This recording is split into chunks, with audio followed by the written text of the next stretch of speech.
अस्सलाम वालेकुम। Urdu fun TV में खुश आमदीद। 7 रोज से लापता पाकिस्तानी कोह पैमा मोहम्मद अली सतपारा, जान अंसोरी और जेपी मोहर की तलाश के लिए मुल्की तारीख का सबसे बड़ा रेस्क्यू ऑपरेशन शुरू कर दिया गया है। रिपोर्ट के मुताबिक ऑपरेशन में पाक फजाइया का सबसे ताकतवर तैयारा C-130 इस्तेमाल किया जा रहा है।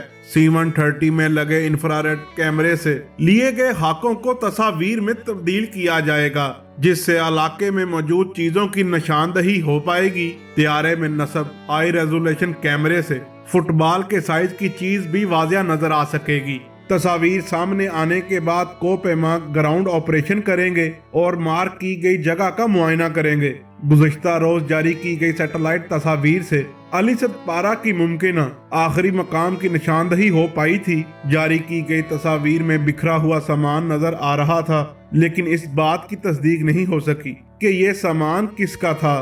दोस्तों, ये बात वाजिया रहे कि मोहम्मद अली सतपारा समेत दीगर कोह पैमाओं का जुमा 5 फरवरी को कैंप से राब्ता मुनक़ता हुआ था, जिसके बाद हेलीकॉप्टर के जरिए मोहम्मद अली सतपारा और इसकी टीम की तलाश का काम शुरू किया गया था, लेकिन सख्त मौसम की वजह से कामयाबी ना मिल सकी। कोह पैमाओं का आखिरी मर्तबा राब्ता 8200 मीटर की बुलंदी पर हुआ था। मौसम सरमा में दुनिया की दूसरी बुलंद तरीन चोटी K2 को सर करने की मुहिम पर रवाना कोह पैमाओं को लापता हुए आज 7 रोज गुजर चुके हैं, जबकि पाकिस्तान की तारीख का सबसे बड़ा ऑपरेशन भी शुरू कर दिया गया है, जिसके तहत C-130 तैयारा K2 से ऊपर जाकर तस्वीर लेगा और उन तस्वीर की मदद से मोहम्मद अली सतपारा के मकाम की निशानदही की जाएगी, जिसके बाद जमीनी फौज उस जगह जाकर तलाशी लेगी।